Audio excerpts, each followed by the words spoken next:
Olá, meu nome é Jorge Guerra Pires, sou doutor em engenharia de informação focado em bioinformática. Este podcast é focado na mente ateísta. Os tópicos serão bem variados, mas em geral o objetivo é ajudar a entender como vai ser um Brasil mais ateísta, como vai ser um Brasil mais secular. O que muito possivelmente será resolvido, quais são os conflitos atualmente que são criados por questões religiosas, dogmáticas. Então o objetivo é servir como um ponto de reflexão para ateístas ou pessoas que sejam interessadas na mente ateísta. Então, nosso objetivo é, em cada episódio, tratar de forma diferente ou de forma bem variada a mente ateísta. Inicialmente, eu vou produzir os episódios eu mesmo, mas nós vamos ter possivelmente convidados, qualquer pessoa que conheça um ateísta que tem uma certa influência e queira sugerir para o podcast para ser entrevistado, para a gente bater um papo, ou até mesmo se você tiver qualquer influência no ateísmo brasileiro que tem algum tipo de importância no mundo do ateísmo brasileiro, você está convidado a participar.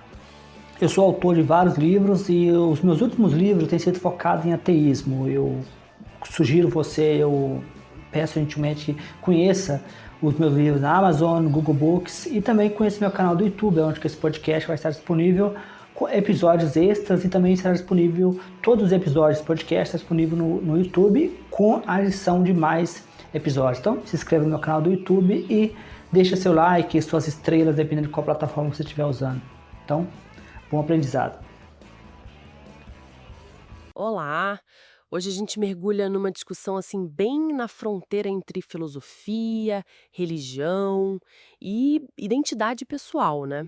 A relação muitas vezes complexa entre budismo e ateísmo. Isso mesmo. A gente está com um artigo bem legal do blog Mente Ateísta, sabe? E também eco de um debate que rolou, organizado pelo Marcos Cavalcante, com o Jorge Guerra Pires e o Fábio Prata participando. Exato. E o material é rico, levanta muitas questões. Tipo, o que é ser ateu de verdade hoje? Pois é. E como uma tradição como o budismo, que, bom, não tem um Deus criador como a gente geralmente pensa no Ocidente, como é que ela entra nessa conversa? É um terreno cheio de nuances, né? Totalmente. E acho que um bom ponto de partida é justamente esse: definir ateísmo. Porque parece que não é só falar, eu não acredito em Deus. As fontes mostram que tem visões bem diferentes aí. Com certeza. O Fábio Prata, por exemplo, ele tem uma visão bem abrangente. Para ele, se você é agnóstico, você já seria, de certa forma, ateu, porque rejeita tudo que não tem evidência, né? Deuses, misticismo, superstição, tudo.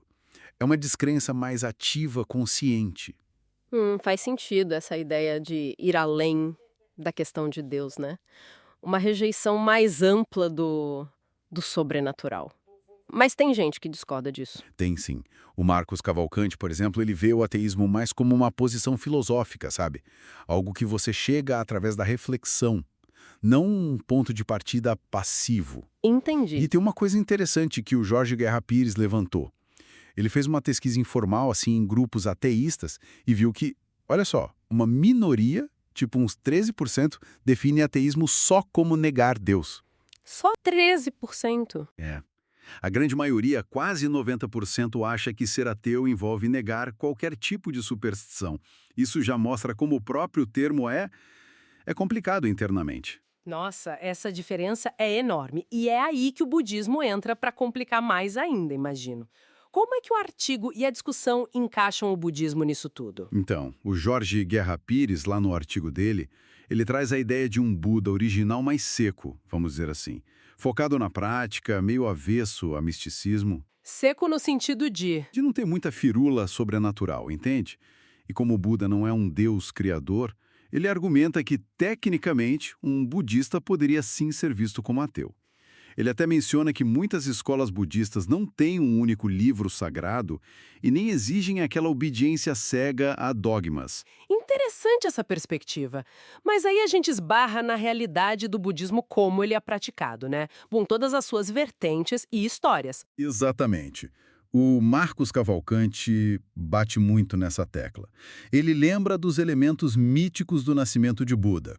A história do elefante branco, o parto sem dor, os passos em flores de lótus. Ah, sim, essas histórias são bem conhecidas. Pois é. Aí ele questiona. Tá, Buda não é um deus criador, ok. Mas toda essa reverência, esse caráter sagrado, transcendental que muitas tradições dão a ele, será que isso não o coloca numa categoria meio divina? Num sentido mais amplo, complica a definição, né? Com certeza. E, além da figura do Buda, tem outras crenças tipo reencarnação, karma, que são bem comuns no budismo, né? Como o Prata e o Cavalcante veem isso na discussão em relação ao ateísmo? Para eles, aí é que o bicho pega. A crença em qualquer coisa sobrenatural ou numa entidade que não seja, digamos, humana comum. Isso já seria incompatível com a visão ateísta mais ampla, aquela que rejeita o que não tem evidência. Entendi. Então, mesmo sem um Deus no comando, essas outras crenças já seriam um problema para essa visão de ateísmo. Exatamente. Conceitos como karma, renascimento, eles dependem de mecanismos que a gente não consegue comprovar empiricamente, né? Então, para essa linha de ateísmo mais rigorosa, entraria em conflito direto. Fica clara a tensão, então. De um lado, você tem a ausência de um Deus criador e um foco forte em ética, em prática mental, que pode até atrair alguns ateus. Sim, atrai. Mas, do outro lado, tem todos esses elementos místicos, crenças sobrenaturais, que para outros ateus são um impeditivo total. Perfeito. É essa a tensão. Tem gente como o Stephen Batchelor que defende um budismo secular, focado só na filosofia e na prática, bem não teísta. E até figuras conhecidas do meio ateu, como o Sam Harris, que valorizam a meditação budista como uma ferramenta para a mente, mas, ao mesmo tempo, criticam o que eles veem como os absurdos sobrenaturais da religião em si. Então, no fim, dizer se budismo e ateísmo são compatíveis depende muito. Depende demais. Depende de qual budismo você está falando, porque são muitos, e qual definição de ateísmo você está usando. Não tem resposta fácil. E aquela pergunta do artigo, sobre o budismo ser amigável ao ateísmo, o que as fontes indicam sobre isso? O Pires comenta algo. O Pires observa que, no geral, budistas não costumam criar caso com ateus, sabe?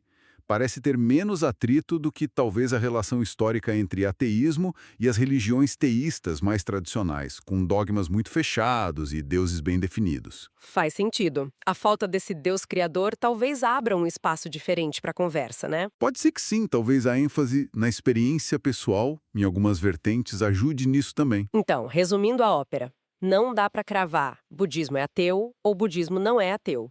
É muito mais cinza do que preto no branco. Definitivamente. A complexidade está nos dois lados, na diversidade imensa do budismo e nas várias formas de se entender o que é ser ateu. A pergunta que fica no ar é essa: ser ateu é só não crer em Deus ou deuses? Ou é abraçar uma visão de mundo baseada estritamente em evidência, rejeitando todo o sobrenatural? E a resposta para isso muda tudo, né? Muda como a gente olha para o budismo e para outras filosofias também. Exatamente. E para a gente fechar com uma pulga atrás da orelha, as fontes tocam a dificuldade de separar o Buda histórico do Buda mítico. Um problema parecido com o que a gente tem com outras figuras antigas, tipo Sócrates. Verdade. Fica a reflexão. Para quem busca um caminho ético, filosófico, que não dependa de um Deus, será que a precisão histórica do fundador importa tanto assim? Ou o que pesa mais é a força e a aplicabilidade dos ensinamentos dele hoje, no mundo real? É uma ótima pergunta para se pensar. O que realmente importa na prática, né? A história ou a mensagem? Olá, você acabou de assistir, de ouvir mais um episódio do meu podcast Mente Ateísta. Nesse episódio, eu espero que você tenha aprendido bastante. Eu gosto sempre de lembrar que os meus livros estão todos disponíveis na Amazon, no Google Play e em várias plataformas. Eu também gosto de lembrar também que esse podcast está disponível no YouTube, para quem prefere o YouTube. E o YouTube permite que eu poste episódios extras. Então, você pode acompanhar o meu podcast Mente Ateísta no YouTube, onde você poderá encontrar todos os episódios arquivados por um período de mais de 3 meses. Também poderá acompanhar episódios extras. Então, sugiro que você compartilhe com amigos, com ateístas ou com pessoas que se interessam pela causa ateísta no Brasil. Como sempre, se você conhecer alguém que possivelmente tem interesse em participar, tem interesse em ter uma conversa, em ser entrevistado e falar sobre o ateísmo no Brasil, meu podcast está aberto para possíveis convidados.